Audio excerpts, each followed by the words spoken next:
بسم الله الرحمن الرحيم. الحمد لله رب العالمين الرحمن الرحيم مالك يوم الدين. إياك نعبد وإياك نستعين اهدنا الصراط المستقيم صراط الذين أنعمت عليهم غير المغضوب عليهم ولا الضالين. صدق الله العلي العظيم.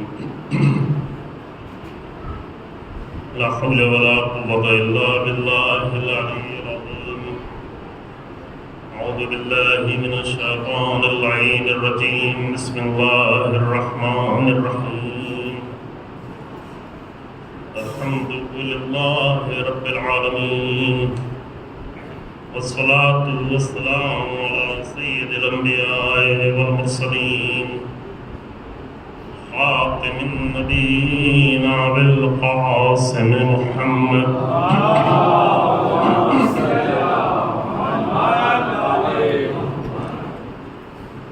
ثم الصلاة والسلام على أهل بيته الطيبين الأطهرين المعصومين المظلومين الذين أذهب الله عنهم الرجس وطهرهم تطهيرا.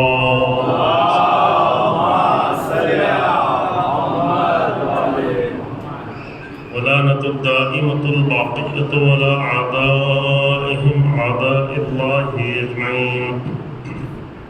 أما بعد وقد قال الله تبارك وتعالى في كتابه الكريم. بسم الله الرحمن الرحيم. وما محمد إلا رسول قد خلت من قبله الرسل أفإن مات أو قتل انقلبتم على أعقابكم ومن ينقلب على عقبيه فلن يضر الله شيئا وسيجزي الله الشاكرين.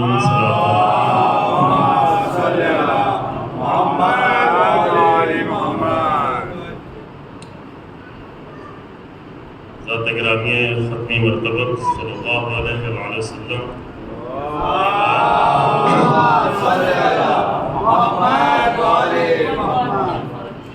آپ کی رحلت کے بعد انہی دنوں میں جو یہ ایام گزر رہے ہیں وہ بہت ہی سن 11 ہجری میں مدینے کے لیے بہت ہی حساس اور بہت ہی تاریخی ایام تھے. ان ایام میں دو طرح کے رسول اللہ کی امت 2 حصوں میں تقسیم ہو گئی. ایک امت وہ تھی، ایک گروہ وہ تھا جو بہت مختصر تھا، جو رسول اللہ کے قائم کیے ہوئے دین، رسول اللہ کے بنائے ہوئے اصول و شریعت جو اللہ کی طرف سے تھا ان سب پر پوری مضبوطی سے قائم تھے اور اس کے لیے ہر طرح کی قربانی دینے کو تیار تھے. اور دوسرا گروہ وہ تھا کہ جو یا ہوشیاری میں یا چالاکی میں یا لالچ میں یا اقتدار پرستی میں یا نادانی میں یا دھوکے میں کسی بھی وجہ سے اس خطرے میں مبتلا ہو گیا کہ جس کی طرف قرآن نے پہلے ہی متوجہ کیا تھا سورہ آل عمران کی آیت نمبر 144 کے ذریعے کہ دیکھو تمہارے درمیان میں اگر میرا رسول نہ رہے فَإِن مَاتَ أَوْ قُتِلَ انقلبتم عَلَىٰ أَعْقَابِكُمْ، اگر رسول اللہ اس دنیا سے چلے جائیں یا انہیں قتل کر دیا جائے تو کیا تم واپس پلٹ جاؤ گے؟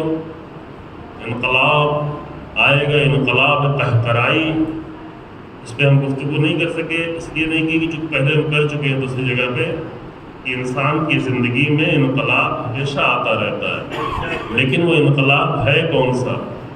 انسان کے پورے وجود کو جو سب سے اہم حصہ ہے اس کو قلب کہتے ہیں. قلب کہتے ہی اس لیے ہیں کہ وہ منقلب ہوتا رہتا ہے. قلب ہی سے انقلاب کا لفظ بنا ہوا ہے، سمجھ رہے ہیں نا؟ قلب سے انقلاب، اور قلب چونکہ منقلب ہوتا رہتا ہے اس کی حالت بدلتی رہتی ہے تو اسی لیے اس کا نام قلب رکھا گیا ہے. اور یہ پہلے یہاں وضاحت کی جا چکی. قلب سے مراد روح ہے. قلب سے مراد یہ دل میں لگا ہوا سینے میں پمپ نہیں ہے. جہاں بھی دین میں، قرآن میں، روایتوں میں قلب کی بات آئے تو اس سے مراد ہارٹ نہیں ہے، پمپ نہیں ہے جو خون 1 منٹ میں 72 بار جو ہے وہ پورے جسم میں پہنچ جاتا ہے۔ قلب سے مراد روح ہے، انسان ہے کہ جس کو ہمیشہ باقی، اس کو اسی روح کو کبھی روح کہتے ہیں، کبھی قلب کہتے ہیں، کبھی نفس کہتے ہیں۔ وہ حقیقت ایک ہی ہے، 2 حقیقتیں ہیں انسان کے وجود میں، ایک اس کا جسم ہے اور ایک اس کی روح ہے۔ جسم ایک ایسی حقیقت ہے جس کو 60 70 80 90 سال بعد ختم ہو جانا ہے، جا کے خاک میں مل جانا ہے۔ قانون ایک ہے کہ کل شیء یرجع الی اصلہ، ہر چیز اپنے اصل کی طرف پلٹتی ہے، ہر چیز اپنے اصل کی طرف پلٹتی ہے۔ جسم مٹی سے بنا ہے، مختلف مرحلوں سے گزر کر کبھی ڈائریکٹ مٹی سے بنا دیا جیسے حضرت آدم کا جسم بنایا تھا، یا جو ہے مٹی کے زمین سے نکلے ہوئے پھل فروٹ سبزیاں دیگر چیزیں کھا کے جسم بنتا ہے، یا اسے جانور کھاتا ہے، جانور کو انسان کھاتا ہے، لیکن بہرحال کہیں نہ کہیں اس جسم کا رابطہ مٹی سے ہے۔ تو ہر چیز اپنی حقیقت کی طرف پلٹتی ہے۔ ہمارا جسم کتنا ہی قوی کیوں نہ ہو، کتنا ہی حسین کیوں نہ ہو، کتنا ہی اچھا کیوں نہ ہو، لیکن بہرحال اسے مٹی میں جا کے مل جانا ہے۔ اس کی ساری حقیقت یہی 60 70 80 سال کی ہے۔ اس سے زیادہ تو انسان امید بھی نہیں کرتا کہ اور زندہ رہے، ورنہ پھر اور زندگی جو ہے اور تباہ ہو جاتی ہے۔ اور قرآن یہاں پہ کہتا ہے کہ ایسی مدت انسان پہ پڑ جاتا ہے کہ بچوں جیسا ہو جاتا ہے، اتنا بچوں جیسا ہو جاتا ہے، بچوں سے بدتر ہو جاتا ہے، یعنی اس کا ذہن بیکار ہو جاتا ہے۔ بچے بچے ہوتے ہیں لیکن دیوانے تو نہیں ہوتے۔ زیادہ بوڑھا ہونے کے بعد ممکن ہے دیوانہ ہو جائے، ممکن ہے کہ وہ ذہن کا حافظہ کھو بیٹھے، ممکن ہے کہ ہاتھوں کی توانائی نہ رہے۔ بچوں کو جو ہے نہلایا دھلایا جاتا ہے، ان کے ماں باپ ان کو پاک کرتے ہیں، صاف کرتے ہیں، ممکن ہے بڑھاپے نہیں ہے۔ تو اس مرحلے میں پہنچنے کے بعد انسان آرزو کرتا ہے کہ موت آ جائے، جب نہ اسے لباس کی اپنی پرواہ ہے، نہ اپنے جسم کی پرواہ ہے۔ تو اگر یہ 80 90 سال کی زندگی انسان کو اچھی مل بھی جائے تو بغیر ایک بزرگ کے کہ 90 سال تو چھوڑے، اگر ایک انسان کو جناب نوح کی طرح 2500 سال کی زندگی بھی مل جائے تو یہ 2500 سال کی زندگی بھی آخرت کی زندگی کے بغیر مقابل میں لمحوں والی زندگی ہے، لمحے ہیں، چند لمحے ہیں۔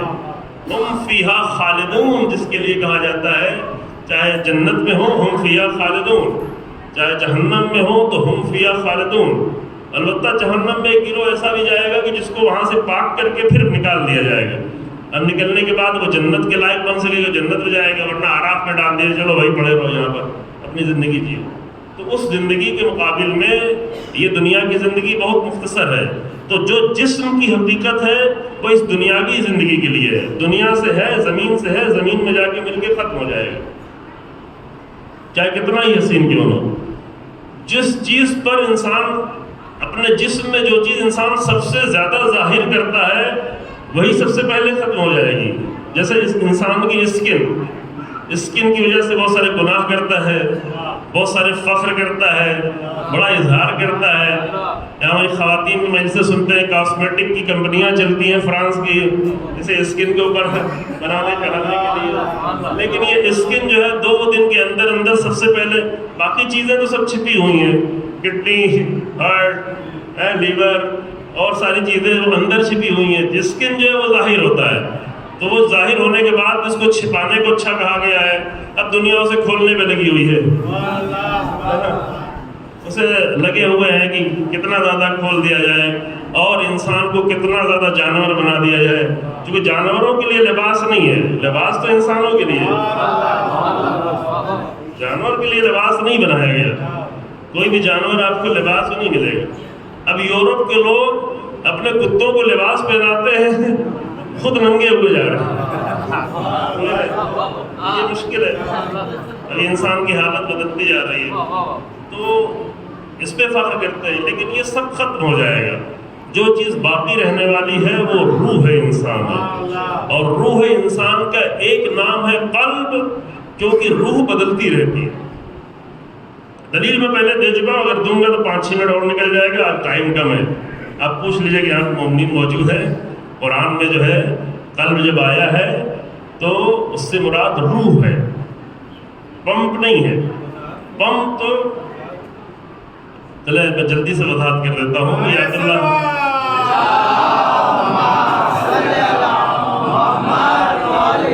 اگر مسکین بھائی کو ضرورت محسوس ہو رہی ہے، پھر آپ سب کو ضرورت محسوس ہو رہی ہوگی، اس لیے وضاحت کر لیتا ہوں۔ آیت اللہ جوادی عاملی یہ دلیل دیتے، میری دلیل یہ نہیں ہے، ان کی دلیل یہ ہے کہ اگر ایک انسان وہ کافر ہو، مشرک ہو، منافق ہو، بد کردار ہو، فاسق ہو، فاجر ہو، بد اخلاق ہو، وہ جائے اپنے ہارٹ کا چیک اپ کرائے، ٹیسٹ کرائے اور اس کی رپورٹ آئے، بس اس میں جو ہے یہ سب کچھ ہے، لیکن بریانی بہت زیادہ نہیں کھائی ہے، کباب بہت زیادہ نہیں کھائے ہیں، مرغن غذائیں کم کھائی ہیں، تو اس کی جب رپورٹ آئے گی تو ڈاکٹر دیکھ کے کیا کہے گا کہ تمہارا ہارٹ بالکل سالم ہے، تمہارا دل بالکل ٹھیک کام کر رہا ہے کیونکہ تم نے صحیح غذائیں کھائی ہیں، لیکن ہے وہ منافق، ہے وہ کافر، ہے وہ مشرک، ہے وہ بد کردار، ہے وہ فاسق، تو وہ جس کو ڈاکٹر کہہ رہا ہے کہ تمہارا دل بالکل ٹھیک چل رہا ہے،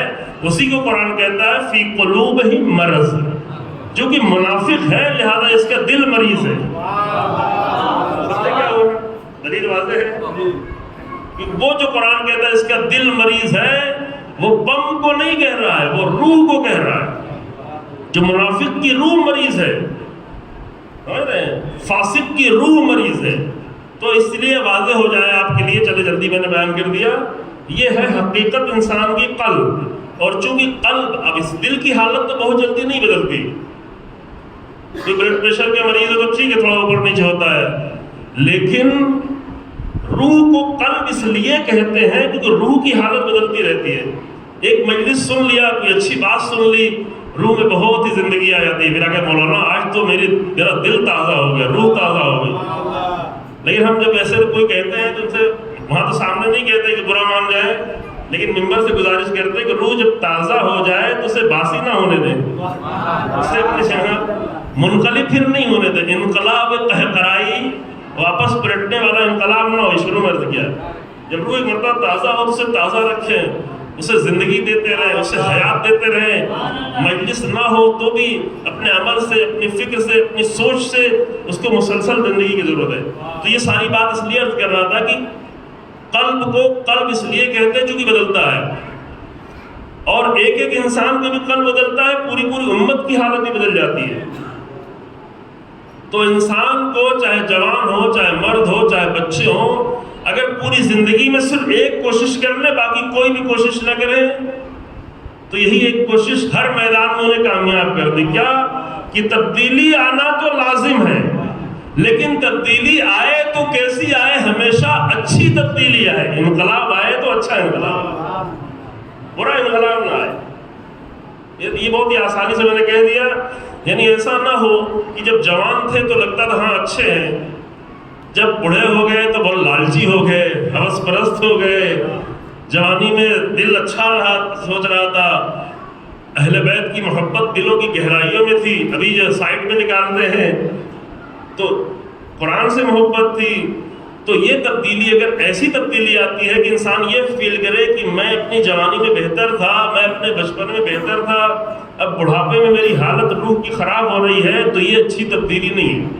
اور اگر ایسا محسوس بھی کرے تو اسی لمحے سے پھر شروع کر سکتا ہے، کیا اچھی تبدیلی پیدا کرنا، اچھی تبدیلی شروع کر سکتا ہے، کیونکہ آخری وقت تک اللہ نے موقع دیا کہ جب چاہو تو بدل دو۔ اللہ نے سب سے بڑا جو انسان پہ لطف کیا ہے، سب سے بڑا جو لطف کیا ہے وہ یہ ہے کہ تم جب چاہو اپنے آپ کو بہتر سے بہتر تبدیل کر سکتے۔ یہ لطف اللہ ہماری طرح سے نہیں ہے کہ نہیں ایک مرتبہ غلطی کر گئے تو قیامت تک تمہیں معاف نہیں کریں گے۔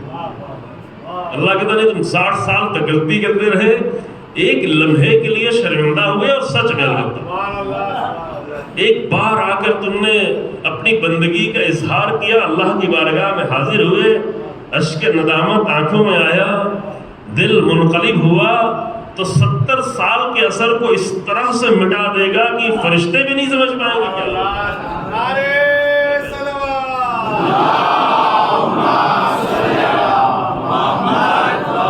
میں اپنی طرف سے نہیں کہہ رہا ہوں، وہ روایتیں ہیں، آپ دعا کا جملہ تو پڑھتے یا سریع الرضا، بہت جلدی راضی ہو جانے والے.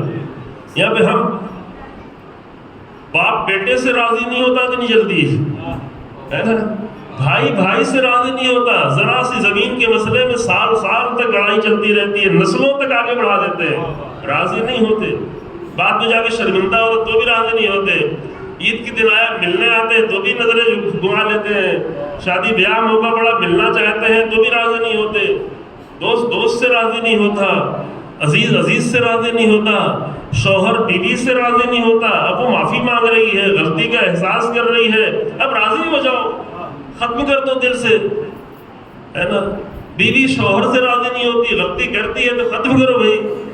لیکن اللہ کیا ہے, کتنی بھی غلطیاں کر کے آ جاؤ, حتیٰ وہ جرم جو سب سے بڑا جرم ہے کہ حتیٰ مشرک بھی رہے ہو, یہ سب سے بڑا جرم. ان اللہ لا یغفر ان یشرک بہ ویغفر ما دون ذلک لمن یشاء. مرنے کے بعد جو جرم نہیں معاف ہوگا, باقی اور جرم معاف ہو گئے, لیکن یہ کبھی بھی بالکل نہیں معاف ہو سکتا. اللہ بھی نہیں معاف کرے گا شرک کو.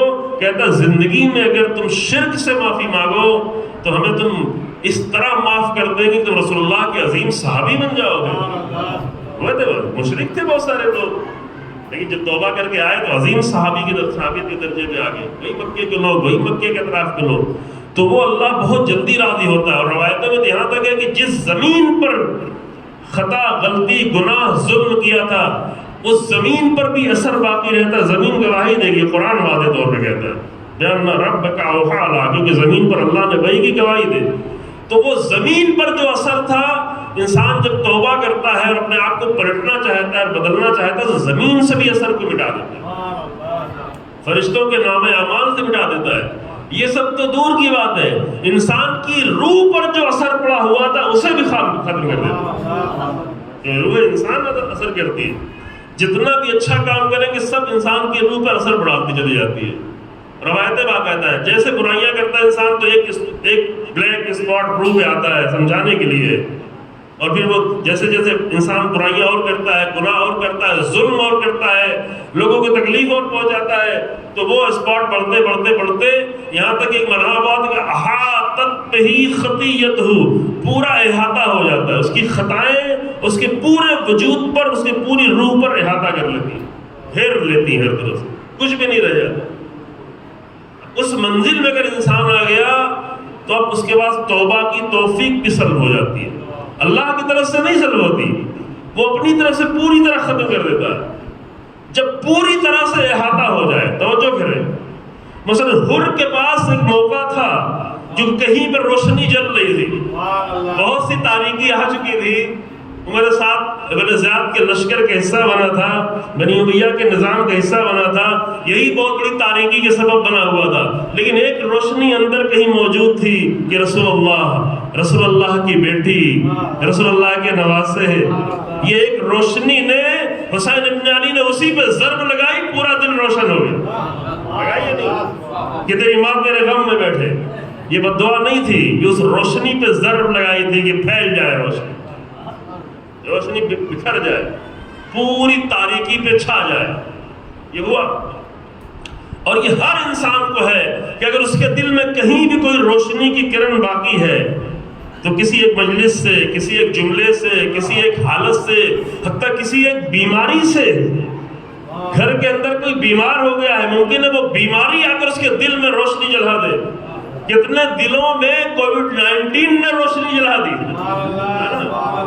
یہ کووڈ-19 بڑی بری بیماری تھی, لیکن ان لوگوں کے لیے بہت اچھی تھی کہ جو متوجہ ہو گئے کہ کہاں جا رہے تھے, پلٹنے کا وقت آ گیا ہے. بیماریاں بھی نعمت بن کے آتی ہیں کبھی کبھی, کچھ لوگوں کے لیے عذاب بن جاتی ہے. یہ انسان کے اوپر ہے کہ کس کو کیا بنائے. کچھ لوگوں کے لیے نعمتیں بھی عذاب بن جاتی ہیں, اور کچھ لوگوں کے لیے مصیبتیں بھی نعمت بن جاتی ہیں. یہ انسان کے اوپر جب چاہے تبدیل کر لے. یہ بھی انقلاب کا مرحلہ ہے. اللہم اغفر لی الذنوب التی, کیا تحت لسان تو بہت اچھا ہے یہ, جو حرمتوں کو توڑ دیتے, تغیر النعم, کیا جو نعمتوں کو تبدیل کر دے. نازل تو نعمت ہوئی تھی لیکن یہی عذاب ہو گیا. بیٹا ہوا نعمت تھی لیکن جوان ہونے کے بعد کہیں عذاب نہ بن جائے. اس اس پہ بڑا خوش ہو رہے تھے. اور بعض بیٹے نہیں سمجھ رہے ہوتے ہیں. ابھی کل میں پرسوں سن رہا تھا کسی ایک موٹیویشنل ایکٹیوسٹ کا ایک جملہ، وہ تقریر کر رہا تھا، جہاں جوان ہے، کہہ رہا تھا کہ تم بعض بچے تو ایسے ہیں جو روزانہ اپنے ماں باپ کو مارتے ہیں. Parent colours. پیرنٹ کلرز بچے کون ہیں؟ ابھی بچے سنے تھوڑا. پیرنٹ کلرز ایسے بچے ہیں کہ جو روزانہ کوئی ایسا کام کرتے ہیں جس سے ماں باپ کا دل ٹکڑے ٹکڑے ہوتا ہے. مارتے ہیں، ایسی گندگی کرتے ہیں، ایسی حرکتیں کرتے ہیں، ایسے عمل انجام دیتے ہیں کہ ماں باپ کی روح لرز جاتی ہے. ماں باپ چاہتے ہیں میرا بچہ ٹھیک ہو. اب بعض ماں باپ بھی ایسے ہیں کہ جو وہی چاہتے ہیں، ان کے لیے نہیں کہہ رہے، لیکن شریف گھرانے کے لوگ، دیندار ماں باپ، اچھے گھرانے کے لوگ، وہ اپنے بچوں کے لیے کیا چاہتے ہیں اور بچے کیا کر رہے ہوتے ہیں. یہ پیرنٹ کلرز لوگ ہیں. یہ بہت بری بات. وہ بھی پلٹ سکتے ہیں. سر اللہ کی بڑی نعمت یہی ہے، یہ جملہ میں پہلے عرض کر چکا ہوں یہاں پہ، شاید یہ کہیں اور، کہ حتیٰ اللہ نبی کو بھیجتا، انبیاء، اولیاء، ائمہ، قرآن، کتابیں، ساری اللہ نعمتیں دیتا، لیکن فقط ایک پلٹنے کی صلاحیت نہ دیتا. تو ہم جیسے بیکار لوگوں کو کیا ہوتا، ہم جیسے کمزور لوگوں کو کیا ہوتا؟ اگر صرف قدر نہیں، جو غلطی کر چکے وہ گئی، پلٹ نہیں سکتے. جیسے ہم نہیں معاف کرتے. انجیل کے چند جملے ہیں، وہ مفہوم پیش کر رہا ہوں. کئی جملے ایک ساتھ آئے ہیں شروع میں، وہ شاید میرے خیال سے شروع کے چیپٹرز میں 9-10 چیپٹر کے آس پاس، کہ وہ لوگ جو دوسروں کو معاف نہیں کرتے وہ کیسے امید رکھتے ہیں کہ ان کا پروردگار انہیں معاف کرے. کسی طرح معاف کرنے کے تیار. معاف کر کے تو دیکھیں، انتقام لینے میں وہ مزہ نہیں ہے جو معاف کرنے میں مزہ ہے.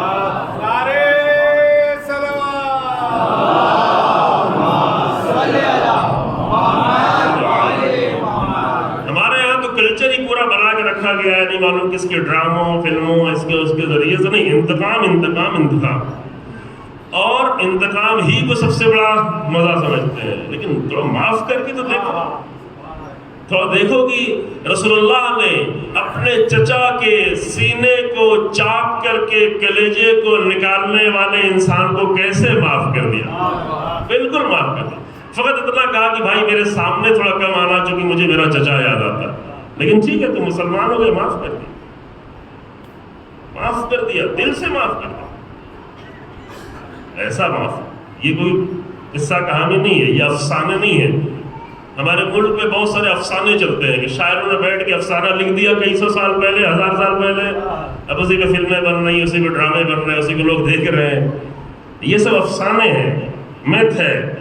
لیکن جو رسول اللہ نے کیا ہے وہ حقیقتیں ہیں، وہ تاریخ ہے. معاف کر دیا، مکے والوں کو معاف کر دیا. جب یہ اصحاب نہیں سمجھ پا رہے تھے اور وہ آواز بلند کر والی یوم الملحمہ، آج تو انتقام کا دن ہے، آج تو ہاتھ پیر کٹنے کے دن ہے، آج تو گردنیں اڑانے کے دن ہے. 21 سال کی دشمنی تھی، کوئی معمولی بات نہیں تھی. آج ہم مکے پہ قبضہ کر رہے ہیں، آج یہ لوگ ہم پہ شکست کھا رہے ہیں، آج ان میں جنگ کرنے کی بھی طاقت نہیں ہے. جیسی فتح مکہ میں مسلمانوں کا 10,000 کا لشکر داخل ہوا، سب سرنڈر ہو گئے.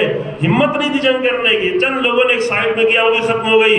تو جب اصحاب نے یہ آواز بلند کی، الیوم یوم الملحمہ، آج انتقام لیا جائے گا، آج گردنیں کٹیں گی، آج ہاتھ پیر کٹیں گے، تو وہاں پہ رسول اللہ نے کہا نہیں، یہ جملے بند کرو، یہ نعرے بند کرو، آواز دو، الیوم یوم المرحمہ. آج رحمت کا دن ہے، آج معاف کر دینے کا دن ہے، آج بخش دینے کا دن ہے، آج انتقام لینے کا دن نہیں ہے. اس لیے کہ انسان زندہ رہتا ہے. ہم لوگ انتقام لے لے کے زندہ رہیں گے، اور وہ انتقام سن کے جب ائمہ کی باری پڑھتے کہ این الطالب بدم المقتول بکربلا این المنتقم، تو وہاں ہمارے ذہن میں وہی آتا ہے، آئیں گے اور ماریں گے. امام زمان آئیں گے انتقام لینے، یعنی کیا؟ یعنی پکڑ کے ماریں گے. دیکھیں وہ تو روایتوں میں ہے کہ جنہوں نے جرم کیا ہے ان کو سزا دی جائے گی. سزا اسلام کا قانون ہے، یہ انتقام نہیں ہے. توجہ کریں، امام زمان کا صرف ایک ہی انتقام ہوگا کہ ظلم کا خاتمہ کر کے عدالت کی حکومت قائم کرے.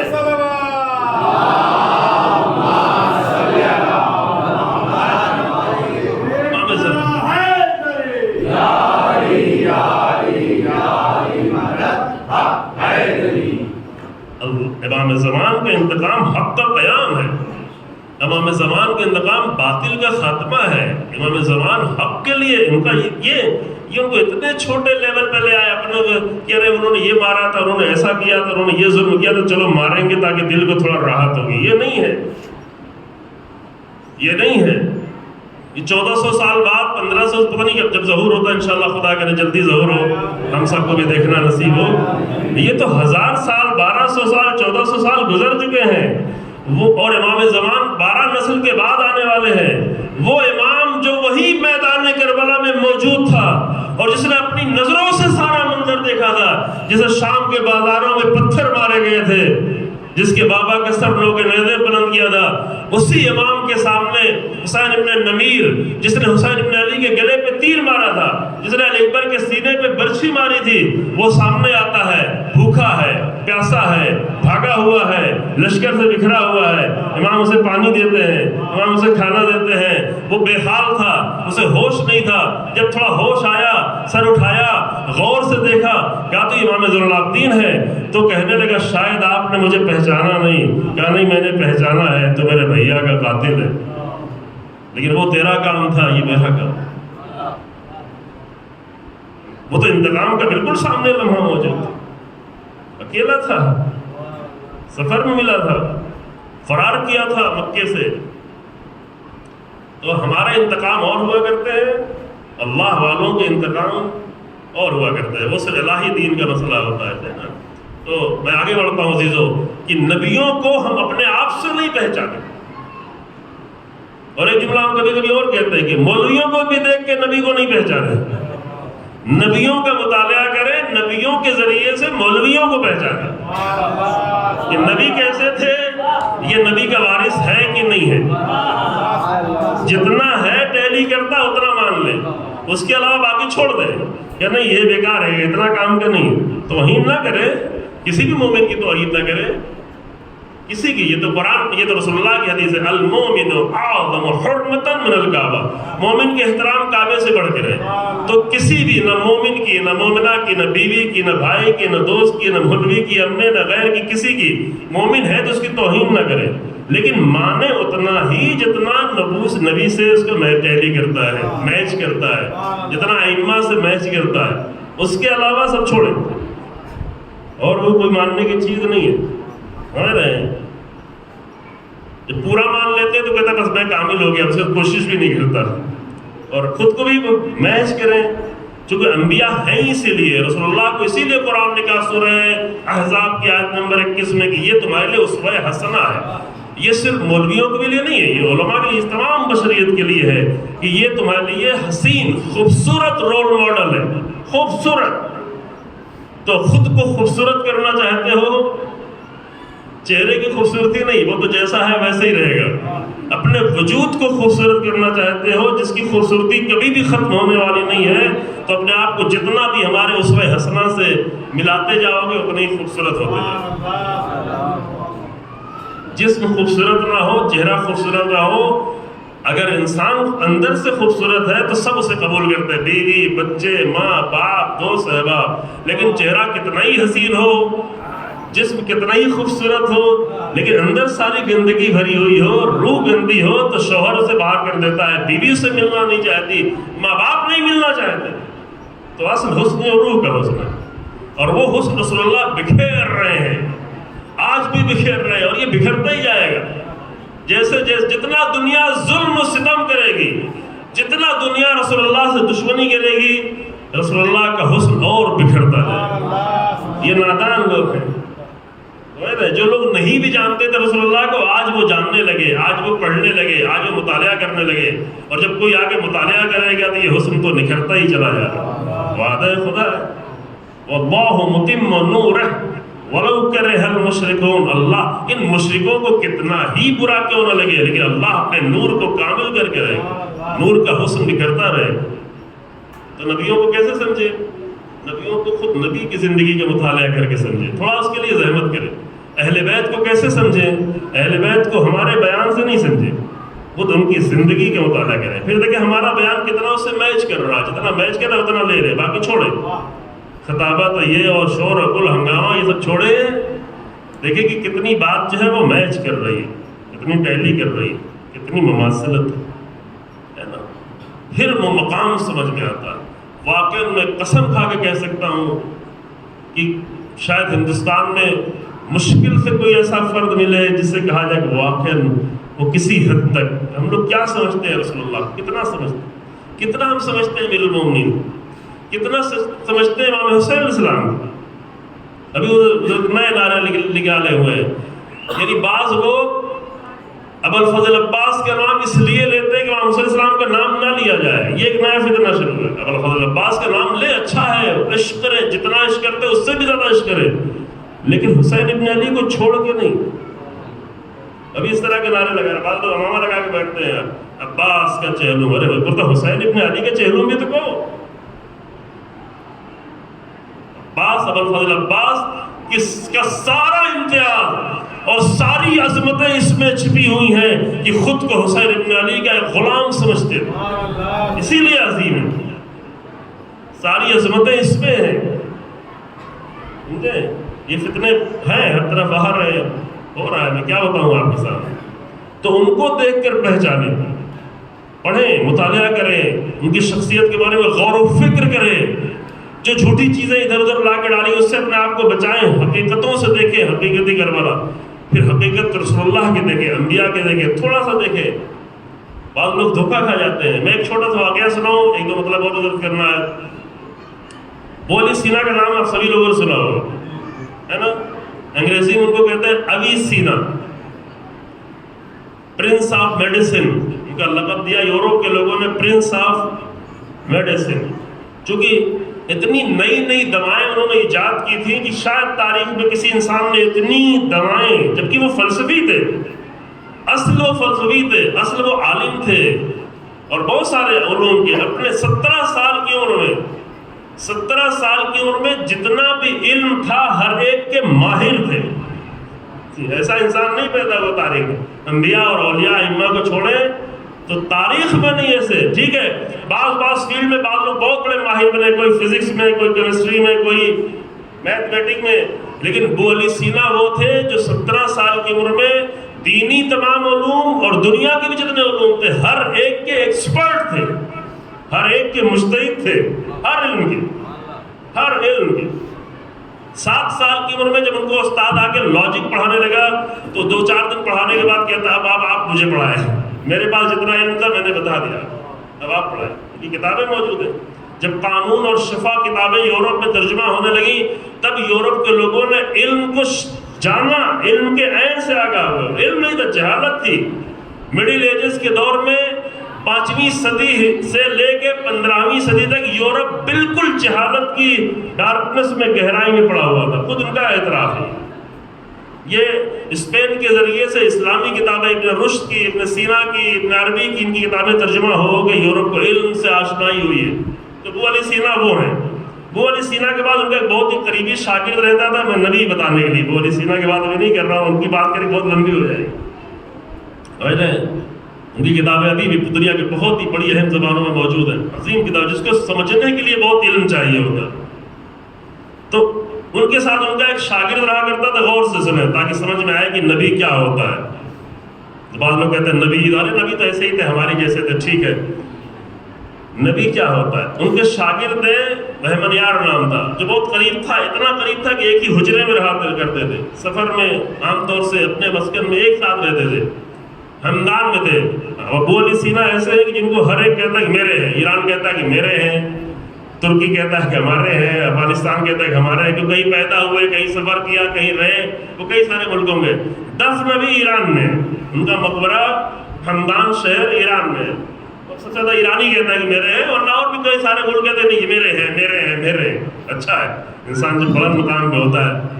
تو ہمدان میں وہ تھے، ہمدان کی ٹھنڈک بہت زیادہ ہوتی ہے، شدید، سمجھ رہے ہیں، یعنی -15 -10 12 یہ سب نارمل وہاں پہ ہے، میٹر برف جمی ہوتی ہے، ٹھنڈک کا بہت شدید موسم تھا۔ آپ لوگ کم تہران گئے ہوں گے، وہاں پہ اتنی ٹھنڈک نہیں ہوتی ہے، لیکن ہمدان میں زیادہ ہوتی ہے، شدید ٹھنڈک ہوتی ہے۔ تو ان کا شاگرد ان سے بار بار کہہ رہا تھا آپ کے اندر اتنے کمالات پائے جاتے ہیں، اتنا علم آپ کا ہے، اب شاگرد تو اسی طرح جانتا تھا، ہم لوگ بھی نہیں جانتے تھے نا. تو آپ اگر نبوت کا بھی دعویٰ کرتے تو سب آپ کو نبی مان لیں. تو یہ اچھا شاگرد نہیں تھا کہ استاد کو دھوکہ دے رہا تھا. اگر ہمارے زمانے کے لوگ ہوتے تو بڑا خوش ہو کے کہہ بھی دیتے ہاں بھائی چلو تم تو مانو مجھے. لیکن استاد جانتا تھا، وہ بار بار تاکید کر رہا تھا، وہ اس کو سمجھا رہے تھے نہیں بھائی نبی کچھ اور ہوتا ہے، نبی کا مقام کچھ اور ہوتا ہے. یہ ہم جیسے معمولی لوگ کہہ دیتے ہاں نبی ہوگا ہمارے جیسا کوئی ہو، لیکن جو واقعہ اس مقام میں تھا کہ جس کو لوگ دیکھ کے کہتے تھے یہ کون سا تاریخ کا عجیب انسان آ گیا. آج آیت اللہ جوادی آولی جیسا انسان جو واقعا تاریخ کے ایک عظیم انسان ہے، وہ جب ابو علی سینا کا نام لیتے کہتے تاریخ میں ایک ہی انسان ہے جو نابغہ ہے.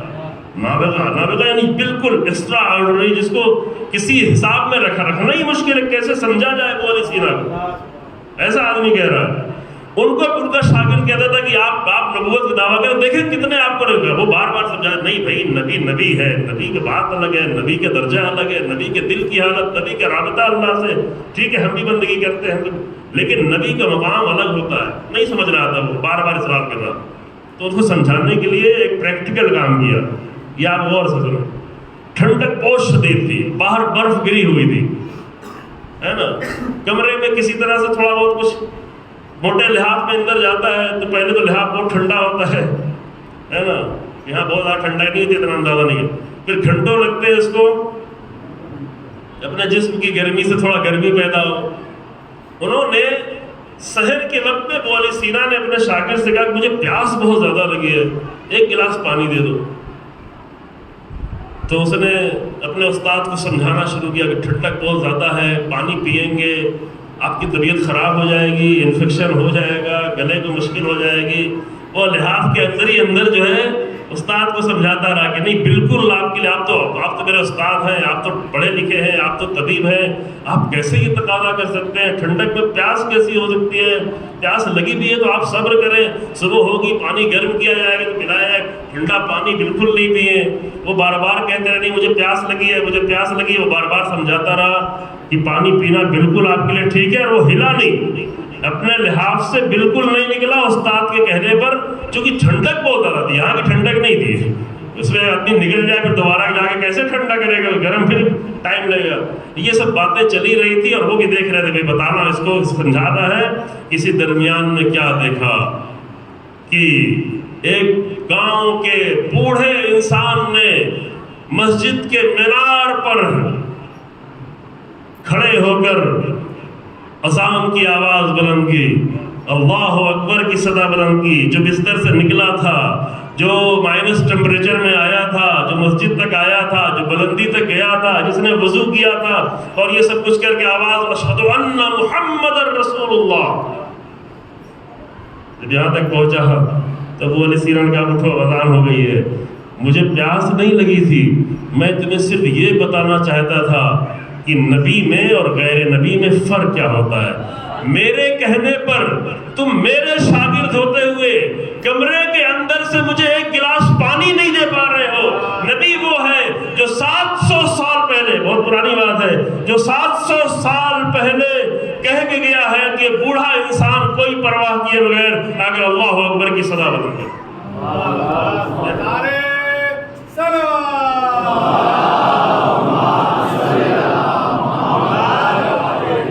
اس لیے کہ انسان سمجھے کہ فرق ہے. اور جب یہ فرق سمجھ لے گا، جب انسان جان لے گا کہ نبی کا مقام کیا ہے اور تمام نبیوں میں رسول اللہ کا مقام کیا ہے، تو پھر بندگی کرنا بہت ہی آسان ہو جائے گا، پھر اس کی اطاعت کرنا بہت ہی آسان ہے، بہت ہی اچھا لگے گا. دیکھیں کہ ان کی لذت کیا ہے. وہ لذت جس کو رسول اللہ لذت محسوس کرتے تھے وہ ہم انسان لذت محسوس کرتے ہیں. وقت آخری منزل میں ہے، لذتیں انسان کی جائے. پھر رسول اللہ کا راستہ چلنا جو مشکل راستہ، ظاہر نبیوں کا راستہ تو آسان نہیں ہوگا. نبیوں کا راستہ کمالات تک لے جانا، کمالات تک جانا ہمیشہ سخت ہوتا ہے، کمالات آسان ہوتے ہی نہیں. راہ امیر المومنین پہ چلنا آسان ہے؟ آسان نہیں ہے. جس طرح ہم چل رہے ہیں وہ تو آسان ہے. کہ اچھا انتظام ہوتا رہے، دسترخوان کا بہترین انتظام رہے، آئے تھوڑی دیر بیٹھے، 1 گھنٹہ، آدھا گھنٹہ، 10 منٹ، 20 منٹ کھائے پیے اور کہے کہ ہم تو بہت اچھے علی بن ابی طالب ہیں. لیکن علی بن ابی طالب کے راہ پہ چلنے کے لیے مالک اشتر کا انداز اپنانا پڑتا، عمار یاسر کا انداز اپنانا. عمار یاسر جو 90 سال کی زیادہ عمر ہے لیکن جنگ صفین میں ڈٹے ہوئے ہیں. 1 دن کی جنگ نہیں ہے، 2 دن کی جنگ نہیں، 4 مہینے، شوال سے لے کے سفر تک. 5 شوال کو نکلے تھے، شوال پورا شوال کا مہینہ، ذیقعدہ، ذی الحجہ، محرم، پھر سفر. بیچ میں جنگ رکی ہوئی تھی ماہ حرام ہونے کی وجہ سے. پھر پہلی سفر سے لے کے 11 سفر تک، جس میں آخر کے کچھ دن اتنی شدید جنگ تھی کہ رات دن جنگ ہو رہی تھی. لیکن 91 سال کا بوڑھا انسان 90 سال کا ڈٹا ہو. راہ امیر المومنین ہے، اور لوگوں کی نگاہیں ٹکی ہوئی تھی عمار پر کہ رسول. یہ حدیث سب شام کے لوگ بھی جانتے تھے کہ سَيَقْتُلُكَ فِئَةٌ بَاغِيَةٌ، اے عمار تجھے باغی گروہ قتل کرے گا. کہ دیکھیں عمار کا کیا ہوتا ہے. عمار بہت شروع میں اسلام لانے والوں میں سے. جناب عمار یاسر کی ماں باپ پہلے اسلام کے شہید ہیں، پہلے شہید. ان کے ہاتھ میں رسی باندھ کے اونٹوں کے ذریعے سے کھینچ دیا گیا تھا، معمولی لوگ نہیں تھے. تو راہ امیر المومنین پہ چلنے کے لیے آسان راستہ نہیں ہے. یہ آسان اگر آپ، بعض لوگ کہتے ہیں مولانا آپ تھوڑا مہندس مشکل کر دے رہے ہیں، راستہ سخت کر دے رہے ہیں. تو راستہ سخت نہیں ہوگا تو راستہ نہیں ملے گا امیر المومنین کا، اور کسی کا راستہ مل جائے گا. کھانے پینے والوں کا، کھلانے پلانے والوں کا راستہ مل جائے گا، لیکن علی بن ابی طالب کا راستہ نہیں ملے گا. علی بن ابی طالب کا راستہ وہ ہے کہ جس کے لیے امیر المومنین نے نہج البلاغہ میں خود ہی فرمایا کہ لو احبنی جبل لتحافر، اگر پہاڑ بھی مجھ سے محبت کرے گا تو ٹکڑے ٹکڑے ہو جائے. تو جو ٹکڑے ٹکڑے ہونے کی آرزو رکھتا ہو اس کے لیے بسم اللہ. راہ امیر المومنین آج بھی زندہ ہے. راہ امیر المومنین راہ بندگی ہے، راہ امیر المومنین راہ تقویٰ ہے، راہ امیر المومنین راہ زہد ہے، راہ امیر المومنین راہ علم ہے، راہ امیر المومنین راہ حکمت و وزڈم ہے، راہ امیر المومنین راہ صبر ہے. امیر المومنین کا راستہ یہ ہے. تو میں آخر میں ایک بات کہوں اور تمام کرتا ہوں کہ انبیاء جو ہوتے تھے، انبیاء وہ ہوتے تھے کہ جو ہر میدان، یہ نہیں کہ بڑے اچھے نبی تھے، نہیں، صرف بہت اچھے نبی ہی نہیں تھے، جو بھی تھے سب سے ٹاپ پہ بہترین تھے. بہترین یعنی بالکل آخری منزل میں تھے. جس حیثیت سے دیکھا جائے، باپ تھے تو بہترین باپ تھے، چاہے بیٹے کیسے بھی رہے ہوں، چاہے بیٹا نوح کا بیٹا ہی کیوں نہ رہا ہو، لیکن نبی بہترین باپ. شوہر تھے تو بہترین شوہر تھے، چاہے بیویاں کیسی ہی کیوں نہ رہی ہوں. ہے نا، یہ نہ کہیں ارے نوح کی بیوی تو ایسی ہو سکتی ہے تو ہماری بیوی ایسی ہو جاتی. یہ تو دیکھو کہ بیوی نوح کی تھی لیکن جناب نوح کا رویہ کیا تھا، ان کا رویہ کیا تھا. انہوں نے اپنے اندر ذرا بھی تبدیلی نہیں آنے دی، انہوں نے اپنے رویے کو تبدیل نہیں ہونے دیا، بیوی جیسی بھی ہو، بالکل نہیں. رسول اللہ صلی اللہ علیہ وآلہ وسلم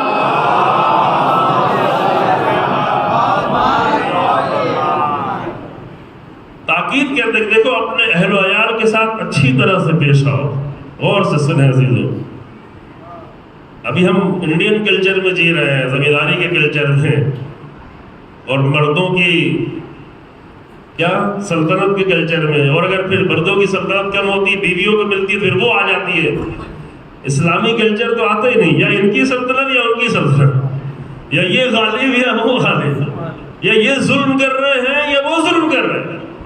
جدھر سے بھی یہ ظلم ہی ہو رہا ہے، تو یہ تو اسلامی کلچر نہیں. رسول اللہ فرماتے ہیں کہ اپنے اہل و عیال کے ساتھ اچھے طریقے سے پیش آؤ، اور میں تم سب سے زیادہ اپنے اہل یعنی بیویوں کے ساتھ بہتر طریقے سے پیش آؤ. چاہے بیویاں جیسی بھی رہی، بیویاں بہرحال غلطیاں کرتی رہی ہیں، رسول اللہ کے سامنے بھی غلطیاں کر جاتی تھی، عام گھرانے کی تھی، کوئی وہ یہ نارمل سی نیچرل سی بات ہے. یہ تھوڑا نہیں تھی کہ وہ کوئی خاص طریقے سے بن کے آئی تھی. ہو گئی تھی شادی, کسی کے شوہر مر گیا, کسی کے شوہر شہید ہو گیا, کسی کے شوہر مرتد ہو گیا, کسی کے شوہر جنگ احد میں مر گیا, کسی کے شوہر, تو رسول اللہ اس کو سہارا دینے کے لیے شادی کر لیتے تھے. تم بے سہارا نہ رہو, چونکہ بیوہ عورتوں سے کوئی جلدی شادی نہیں کرتا تھا, ان کے بچے ہوتے تھے. اب جناب ام سلمہ کے کئی بچے تھے بڑے بڑے, ان کے ساتھ شادی کوئی نہیں کر رہا تھا. رسول اللہ نے کہا ٹھیک آ جاؤ. اب جناب سلمان ہوتا بہت ہی محترم خاتون تھی, بہت ہی مقدس خاتون تھی, انہوں نے آ کے ڈھال لیا تھا اپنے آپ کو رسول اللہ کی زندگی. لیکن بعض لوگ نہیں ڈھال پائیں گے. قرآن بھی آگے ڈانٹتا ہے کہ لا تبذر. دیکھو اگر تم جاہلیت والے ہو بناؤ سگار کرنا چاہتی ہو تو رسول اللہ کو چھوڑ کے جاؤ, رسول اللہ کو اللہ اور اچھی بیویاں دے دے گا, چھوڑو یہ سب. اگر تو یہ کہتے یہ چاہیے فلاں چاہیے وہ چاہیے, اب جو چیز چاہیے تھی وہ تو رسول اللہ دے دیتے. خوشبو چاہیے ہے وہ رسول اللہ خود کے لیے بھی رکھتے تھے, بیویوں کو دے دیتے. اور رسول اللہ کا سب سے بڑا خرچہ زندگی کا خوشبو تھی. یہ اچھی چیز ہے, گندے نہ رہیں, گھر کو گندا نہ رکھیں, کپڑے کو گندا نہ رکھیں, شوہر گندا نہ رہے, بیوی گندی نہ رہے. کہ کسی فنکشن میں جائے تو جہاں نہیں ہونا چاہیے وہ سب کچھ کر کے جائے, شوہر کے سامنے گندی سڑندی پڑی ہوئی ہے, شوہر بھی گندا نہ رہے. یہ نہیں کہ میں تو شوہر ہوں, میں تو باہر کام کرتا ہوں, نہ صاف ستھرا رہے. رسول اللہ نے فرمایا کہ دیکھو تم اپنے آپ کو پاک صاف رکھو, پاک تو رکھنا ہی ہے, صاف رکھو. یہودیوں کی طرح نہ بنو. یہودیوں کی عورتیں بد کردار اس لیے ہو گئیں کیونکہ ان کے شوہر گندے رہتے. اس زمانے کی بات, ابھی نہیں اتنے گندے رہتے, ابھی مسلمان گندے رہتے جو حقیقت سے مان لیں تو گندے نہ رہے انسان. گندگی بری چیز ہے. تو بات میں یہ عرض کر رہا تھا, رسول اللہ جو بھی تھے, استاد تھے تو بہترین استاد, شوہر تھے تو بہترین شوہر, باپ تھے تو بہترین باپ, نبی تھے تو بہترین نبی, ذمہ دار تھے تو بہترین, میدان جنگ میں جاتے تھے تو بہترین کمانڈر. اتنے بہترین, وہ اتنے عظیم کمانڈر کہ امیر المومنین فرماتے ہیں کہ جب بہت شدید جنگ ہوتی رہتی تھی تو ہم رسول اللہ کے چہرے کو دیکھ کر حوصلے لیتے, عزم لیتے تھے, ارادے لیتے تھے رسول اللہ کو دیکھ کر, جس عمل کو انجام دے. اور یہی فرق ہے, بعض لوگ نابغہ ہوتے ہیں, بہت ہی کسی ایک فیلڈ میں بہت ہی عظیم ہو جاتے ہیں, کسی ایک کام میں کوئی خطابت میں آگے ہو گیا, کوئی علم میں آگے ہو گیا, کوئی فلاں پروفیسر بن گیا, کوئی فلاں سائنٹسٹ بن گیا, ایک میدان میں بہت آگے چلا گیا, دوسرا میدان خالی پڑا ہے, اب وہ لگا ہوا ہے. کوئی سوشل ایکٹیوسٹ ہو گیا ہے تو گھر کے بچے پریشان ہیں, ان کو ٹائم ہی نہیں ہے. لیکن نبی وہ ہوتا تھا جو ہر امر میں بیلنس بنا کے رکھتا تھا. یہ ہے حسن زندگی. اس لیے اس کو حسن ہے. یہ نہیں کہ ہاں ٹھیک ہے ہم قرآن کی تبلیغ کرنے آئے ہیں تو بس قرآن کی تبلیغ کرنا ہے, بیوی کی پرواہ نہیں کرنا فلاں نہیں. سب کو بیلنس میں لے کے چلو, عبادت کو بھی بیلنس میں لے کے چلو, ہر چیز کو. یہی ہے, یہی حسن ہے. جہاں بھی بیلنس ٹوٹتا ہے وہاں خراب ہو جاتا ہے. اور ہر چیز کو بیلنس میں رکھ کر اللہ کی بندگی کرنا, اور اللہ کی بندگی کا اظہار کا سب سے زیادہ واضح ذریعہ ہے وہ ہے نماز. میں تبلیغ کرنے نہیں آیا ہوں, میں اس لائق اپنے آپ کو نہیں سمجھتا, میں صرف یہ کہہ رہا ہوں عزیزو کہ اگر انسان اظہار کرنا چاہے, اگر اللہ کی بندگی کے اظہار نہیں ہوگا تو کس کا اظہار ہوگا؟ کل ہوتا ہے تکبر کا اظہار, متکبر. اور سب سے بڑا پہلا متکبر کون ہے؟ یہ سوال آپ لوگ. پہلا متکبر کان من المتکبر, استکبر نہیں, کان من الکافرین, لیکن استکبر مستکبر ہوا, سب سے پہلا متکبر. تو جہاں بھی انسان بندگی کو چھوڑتا ہے تو لازمی تو تیسرا کوئی آپشن نہیں ہے. اس گمان میں نہیں ہے کہ بیچ میں کوئی ایک اور آپشن بھی ہے, یا بندگی ہے یا تکبر ہے. جو کہ قرآن کہتا ہے ان الذین یستکبرون عن عبادتی سیدخلون جہنم داخرین. کہ آیت پڑھی تھی, پورا ترجمہ نہیں ہے کہ وہ ذلت اور رسوائی کے ساتھ جہنم کا شکار ہو. کیوں؟ اس میں سے دو ہی آپشن ہے, یا بندگی یا سبمیشن کی حالت روح میں قلب میں, یا یہ کہ انسان کیا ہو؟ مستکبر ہو جائے. مستکبر ہو گیا تو پھر راہ شیطان پہ چل پڑا, چاہے کتنا ہی مومن گھرانے میں کیوں ہو. وہ شیطنت کبھی نہ کبھی ظاہر بھی ہو جائے گی, ہوتی رہتی ہے. لیکن چونکہ ہمارے شیطنت اتنی نارمل چیز ہو گئی ہے، اپنے پولیٹیشین سے، اپنے سیاست مداروں سے، اپنے حکمرانوں سے ہر طرح کی اتنی شیطنت دیکھ چکے ہوتے ہیں کہ لوگ یہ نارمل ہو جاتی ہے. تو گھر میں دیکھتے ہیں آس پاس کے لوگوں سے کہتے ہیں جو نارمل چیز ہے، یہ نارمل چیز ہے، گناہ نارمل ہو جاتا ہے، برائیاں نارمل ہو جاتی ہیں، ظلم نارمل ہو جاتا ہے، جھوٹ نارمل ہو جاتا ہے، جھوٹ بول کے فخر کر رہے ہوتے ہیں، یہ نارمل ہو جاتا ہے. لیکن نتیجہ تو اس کا آنے والا ہے. تو جو چیز بس تمام کیا تھا، جو چیز انسان کو اس کی بندگی کے اظہار کا سب سے زیادہ روزمرہ کا ذریعہ ہے، وہ ہے انسان کی نماز. اگر وہ نماز کے لیے اس کے لیے کوئی دل میں جگہ نہیں بن پا رہی، یعنی کہ کہیں نہ کہیں مستکبر بنا، یعنی شیطنت کے شاگردی میں، شیطان کی شاگردی میں اچھی طرح سے آ گیا، چاہے وہ اپنے چہرے کو کتنا اچھا بنا کے کیوں نہ رکھے ہوئے، آ گیا شاگرد. اور یہاں پہ قرآن کی میں صرف آیت پڑھتا ہوں، ترجمہ کرتا ہوں، وضاحت بالکل نہیں کروں گا. آخری منزل ہوگی، قیامت کا دن ہوگا، فیصلہ ہو چکا ہوگا. کچھ لوگ جنت کی طرف جا رہے ہوں گے، کچھ لوگ جہنم میں دھڑا دھڑا گر رہے ہوں گے وہیں پر. اور جب وہ گر گر کے جہنم کی طرف جا رہے ہوں گے تو وہ جنت میں جانے والے ان سے پوچھیں گے کہ کیوں جہنم میں جا رہے ہو بھائی، تم تو میرے ساتھی تھے، ہمارے درمیان میں رہتے تھے. ما سلککم الی سقر، کس چیز نے تمہیں جہنم کا راہی بنا دیا. اللہ اکبر. بس آخری مسئلہ کیوں جا رہے ہیں؟ جنت میں جانے والے اصحاب یمین، سورہ مدثر. اب آج جا کے تفصیل تو پڑھیے، کبھی فرصت نہیں ہے میں دادا اس کو تفصیل میں جانے کی. سورہ مدثر کی نہیں، واقعہ نہیں ہے، مدثر ہے. سورہ مدثر کی آیت، سورہ مدثر ہے ہی چھوٹا تھا، جا کے پورا سورہ پڑھ لیجیے گا. چلے ہمیں مل گیا. ایک صلوات تو پڑھے، بہت دیر سے نہیں پڑھی. سورہ مدثر کی آپ جو ہے 40 نمبر آیت سے، بلکہ 49 نمبر آیت سے لے کر کے 48-49 نمبر آیت تک 10 آیتیں پڑھی. چھوٹی چھوٹی بہت آیتیں، ایک آیت میں 10 آیتیں آ رہی اتنی چھوٹی، 3 لائنوں. یہ اصحاب یمین، کل نفس بما کسبت رہینہ، ہر ایک کو وہی ملے گا جو اس نے کیا ہوا ہے، جو کسب کیا ہے وہی آخرت میں ملے گا. الا اصحاب الیمین، من اصحاب یمین جا رہے ہوں گے. فی جنات یتساءلون، جنتوں کی طرف سفر ہوگا اور وہ سوال کریں، یتساءلون، وہ سوال کریں کس سے؟ عن المجرمین، جو رسول اللہ کے مجرم ہیں، جو اللہ کے مجرم ہیں، جو قرآن کے مجرم ہیں، جو نمازوں کے مجرم ہیں، جو حجاب کے مجرم ہیں، جو دین کے مجرم ہیں. مجرم تو مجرم ہے. ان مجرمین سے وہ سوال کر رہے ہوں گے. اب سوال سن کے اندازہ ہوگا کہ ان کی حالت کیا ہوگی. قرآن ہر چیز نہیں بتاتا. ما سلککم الی سقر، کس چیز نے تمہیں جہنم کا راہی بنا دی، کیوں جا رہے ہو بھائی ادھر؟ ملنے جلنے والے جو وہی پوچھے گا نا، جو جانتا تھا ایک دوسرے کو. کوئی کہیں جا رہا ہو اس کو کیوں پوچھے گا کیوں جا رہے ہو؟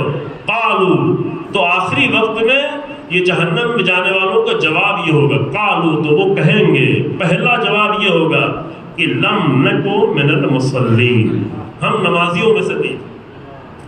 پہلا جواب. اس کو اور سے یہ قرآن ہے، یہ حدیث وغیرہ نہیں اس کے بارے میں تحقیق کی جائے کہ صحیح والی ہے، کمزور والی ہے، ضعیف والی ہے، اپنے والی ہے، غیر والی ہے، یہ کچھ نہیں ہے. یہ قرآن ہے، یہ قرآن ہے. پہلا جواب ان کا یہ ہوگا کہ لم نکو من المصلین. اے کاش کی جس طرح یہ جگہیں بھری ہوتی ہیں ہماری مجلسوں میں، ایسے نماز میں بھی بھری ہو. چلو یہاں پہ سب نہیں آ سکتے، دور دور سے یہاں آتے ہیں ماشاءاللہ، لیکن جہاں بھی ہو نماز کا مسئلہ، جہاں بھی انسان کو وقت کے نہ جا کے وہ 4 منٹ میں 4 رکعت نماز پڑھ لے، 3 منٹ میں 3 رکعت نماز، ٹھیک ہے، اور نہیں کرنے دل چاہتا کہ بتایا چھوڑے جائے. لیکن یہ نہ ہو کہ قیامت کے دن یہ کہنا پڑے لم نکو من المصلین، ہم نمازیوں میں سے نہیں تھے. اتنی. دوسرا جواب یہ ہوگا وَكُنَّا نُكَذِّبُ، معاف کیجیے، لم نکو نطعم المسکین، اور ہم صرف خود کھاتے تھے، کسی کو کھلاتے نہیں تھے. یہ مسکین نہیں، ان کو نہیں کھلائیے گا. جو واقع مسکین ہے، یعنی جو اپنے سال بھر کے خرچہ نہیں رکھ پاتا، ان کو ہم کچھ کھلاتے نہیں تھے، صرف خود کھاتے. وَكُنَّا نَخُوضُ مَعَ الْخَائِضِينَ، اور ہم تو صرف مزے کرنے والوں کے ساتھ مزے کر رہے تھے. مزہ ہی ہے، ساری زندگی کا سارا مقصد کیا بنا ہے؟ مزے کرنا، کھا کے مزے، یہ کر کے مزے، گناہ کر کے مزے، ہر چیز صرف مزے کے لیے۔ اچھا زیارت کرنے جاؤ تو بھی مزے ہی، معلوم جاتے کیا کھلایا؟ حسین ابن علی کی کربلا میں بیٹھ کے اچھا کھانا ڈھونڈ رہے ہوتے ہیں کہ یہ کیوں کھانا لے آئے، وہ کیوں نہیں کھلایا، مینو کیوں نہیں بدلا، پھر دوبارہ یہی کھلا دیا۔ کیا کر رہے ہیں؟ دیکھا ہے اپنی آنکھوں سے، لڑتے ہوئے دیکھا ہے، جو ان کو وہاں بھی مزہ چاہیے، حج میں بھی مزہ چاہیے، کربلا میں بھی مزہ چاہیے، شب عاشور میں بھی ان کو مزہ چاہیے، مجلسوں میں بھی مزہ چاہیے، ممبر سے بھی مزہ ہی چاہیے اور کچھ نہیں چاہیے۔ پوری زندگی کا مقصد ہی بنائے گا۔ وَكُنَّا نَخُوضُ مَعَ الْخَائِضِينَ وَكُنَّا نُكَذِّبُ بِيَوْمِ الدِّينِ، اور ہم اپنے عمل سے آخرت کا انکار کرتے تھے، ہم یقین ہی نہیں تھے، زبان سے کہتے تھے ہاں آخرت ہوگی، لیکن ہمارا عمل بتاتا کہ نہیں۔ یہ چار جواب: پہلا نمازی نہیں تھے، دوسرا یعنی اللہ سے رابطہ اچھا نہیں تھا، اور کھلاتے نہیں تھے یعنی بندوں سے میرا اچھا رابطہ نہیں تھا، کھاتے تھے لیکن کھلاتے نہیں تھے، اور اس کے علاوہ کیا صرف مزے کر رہے تھے، اور ان سب کچھ کے ذریعے سے ہم اصل میں آخرت سے انکار کر رہے تھے۔ اگر یہی بات ختم ہو جاتی تو چلو مسئلہ نہیں ہے، کوئی نہ کوئی گنجائش نکالتے کہ ہوگا، چلو معاف ہو جائے گا، شفاعت ہو جائے گی، ارے نمازی تو چھوڑی تو شفاعت ہو جائے گی، لیکن اس کے بعد والی آیت سنے تو پتہ بن جائے گا۔ حتی اتانا الیقین، یہاں تک کہ مجھے موت آ گئی۔ یقین یہاں پہ موت ہے، یعنی چونکہ یہ موت بالکل یقینی، اس لیے موت کو یقین نہیں کہتے۔ حتی اتانا الیقین، اب وہ جہنم والے کہہ رہے ہوں گے یہاں تک کہ مجھے موت آ گئی۔ یہی سب کرتے کرتے کرتے کہیں بدلے نہیں، کبھی بھی اچھا انقلاب نہیں آیا، کبھی بھی بدلنے کی کوشش ہی نہیں کی، 2 مہینہ مجلسیں سنتے رہے لیکن کبھی بھی اپنے آپ کو بدلنے کی کوشش نہیں کی، یہاں تک کہ موت آ گئی۔ اب کیا ہوگا؟ بات ختم نہیں۔ وہاں قرآن کہتا ہے آیت نمبر 48 میں، فما تنفعہم شفاعت الشافعین، اب شفاعت کرنے والوں کی شفاعت بھی انہیں کوئی نفع نہیں پہنچائے، ہے ہی نہیں۔ دیکھو اہل بیت تو شفاعت ہی نہیں کریں گے سیدھے سیدھے، چونکہ اہل بیت ایسے کی شفاعت ہی نہیں، جس کی اللہ شفاعت نہیں چاہے گا اس کی اہل بیت تو شفاعت نہیں ہے۔ وما یشاءون الا یشاء اللہ، وہ تو وہی چاہتے جو اللہ چاہتا ہے۔ وما تشاءون، معاف کیجیے، وما تشاءون اللہ یشاء، اور اللہ شفاعت ہوتی کب ہے؟ یہ آپ کو بار بار سورہ بقرہ کی آیت الکرسی کے ذکر میں آپ پڑھتے رہتے ہیں، ومن یشفع عند اللہ الا باذنہ، ومن یشفع عنده الا، کوئی شفاعت کر ہی نہیں سکتا جب تک کہ اذن پروردگار نہ، الا باذنہ۔ یہ آیت الکرسی اتنا پڑھنے کی تاکید اسی لیے ہے کہ بعض ذاکرین آ کر انسان کو توحید سے ہٹا دیتے ہیں، تو آیت الکرسی پڑھتے رہو تاکہ توحید اپنی باقی رہے۔ کوئی شفاعت کر ہی نہیں سکتا الا باذنہ، سوائے اذن پروردگار کے۔ تو اہل بیت تو شفاعت نہیں کریں گے جب تک اللہ کا اذن نہیں ہوگا، جن کی شفاعت قبول ہی نہیں کرنا جن کے بارے میں، اس کے لیے اذن کیسے ہوگا؟ لیکن ممکن ہے کوئی باپ آ کے رحم میں آ جائے، کوئی دوسرا آ کے رحم میں، ارے میرا بیٹا ہے، کہنا نہیں، فما تنفعہم شفاعت الشافعین، اب ان کے لیے کوئی بھی شفاعت کوئی بھی فائدہ نہیں۔ تو بس ختم ہوئی عزیزو بات، ایک سہارا جو ہم لے کے بیٹھے ہیں شفاعت کا، تو اس کے لیے یہ 4 چیزیں ہوں پھر اچھا، پھر شفاعت ہے، اسے کوئی شک نہیں، شفاعت سے انکار نہیں کریں، شفاعت ہے، لیکن وہاں ہے جہاں شفاعت قبول ہو۔ بس عزیزو، اہل بیت نے اتنی ساری قربانیاں اسی لیے دی ہیں کہ ان کے ذکر سے ہمارے وجود میں انقلاب آتا چلا، اتنی قربانیاں ہیں۔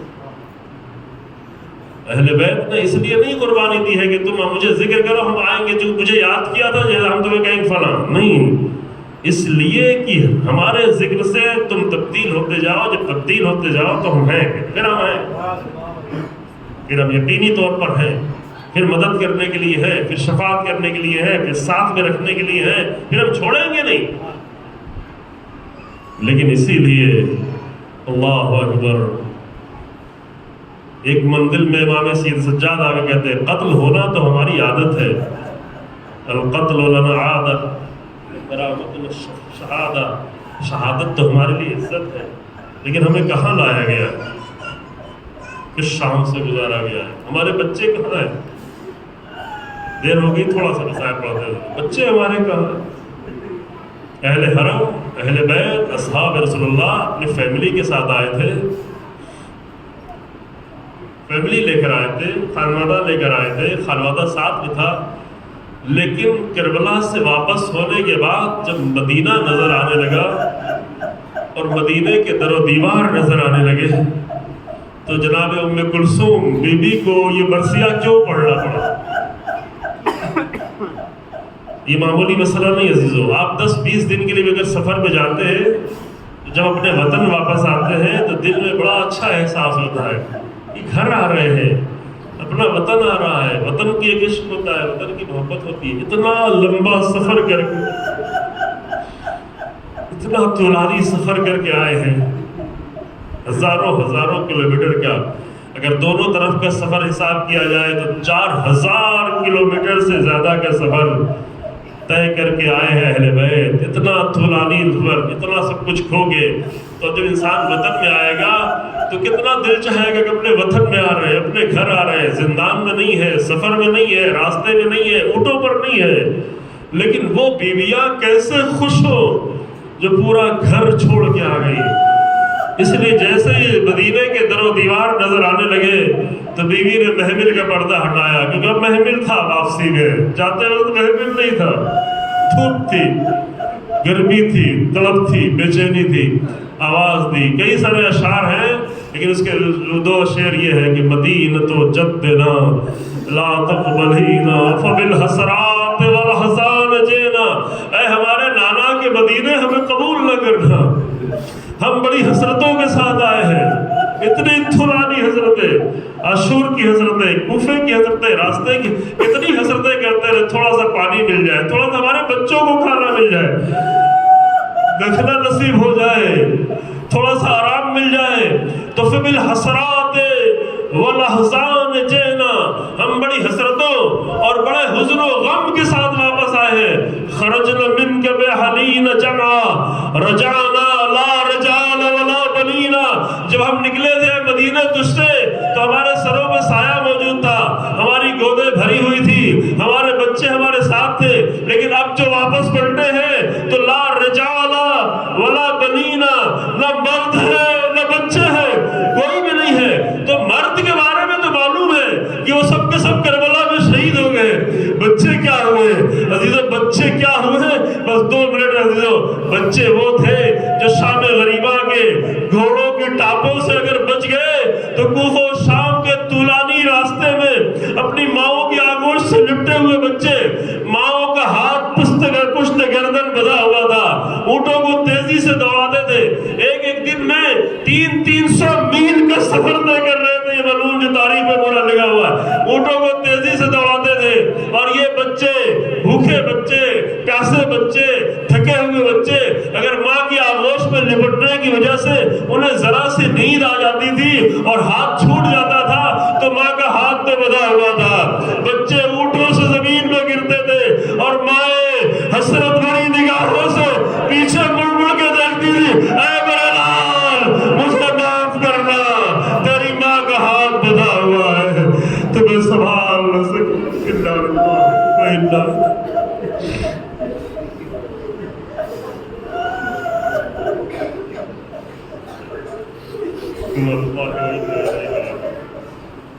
سيعلم الذين ظلموا أي منقلب ينقلبون. ربنا تقبل منا إنك أنت السميع العليم بحق محمد وآله الطاهرين. پروردگار ہمارے مختصر سے عمل کو قبول فرما. پروردگار بانیان مجلس کی طرف سے ان کے تمام اعمال کو قبول فرما. پروردگار حاضرین جو یہاں موجود ہیں ان کی اس عبادت کو قبول فرما. پروردگار ہمیں مضبوطی کے ساتھ راہ اہل بیت، راہ حسین ابن علی چلنے کی توفیق عنایت فرما. پروردگار ہماری زندگی میں، ہمارے دلوں میں، ہمارے بچوں کے دلوں میں، ہماری فیملی، ہمارے اگلی نسلوں کے دلوں میں ہمیشہ اچھی تبدیلی اور اچھا انقلاب پیدا کرتا ہے. پروردگار ہمارے انجام کو خیر قرار دے. پروردگار ہمیں کلمہ حق کو ہمیشہ زندہ رکھ، کلمہ باطل کو نیست نابود کر رہا، ظالموں کے شر سے دنیا کو محفوظ رکھ. علماء اور حق مراجع کرام کی حفاظت فرما. رہبر انقلاب اور عبداللہ سیستانی کے طول عمر عطا فرما. امام زمانہ کے ظہور میں تعجیل فرما اور ہمیں عوام کے حقیقی ناصروں میں قرار دے. آخر میں گزارش ہے کہ سورہ حمد سورہ توحید کی تلاوت فرما کر مرحومہ نسیم فاطمہ بنت علی احمد، مہر النساء بنت سید عالم حسین، زرینہ بنت سید عالم حسین، نگار فاطمہ بنت ذکی حیدر، آغادی اطہر بنت آغادی محمد،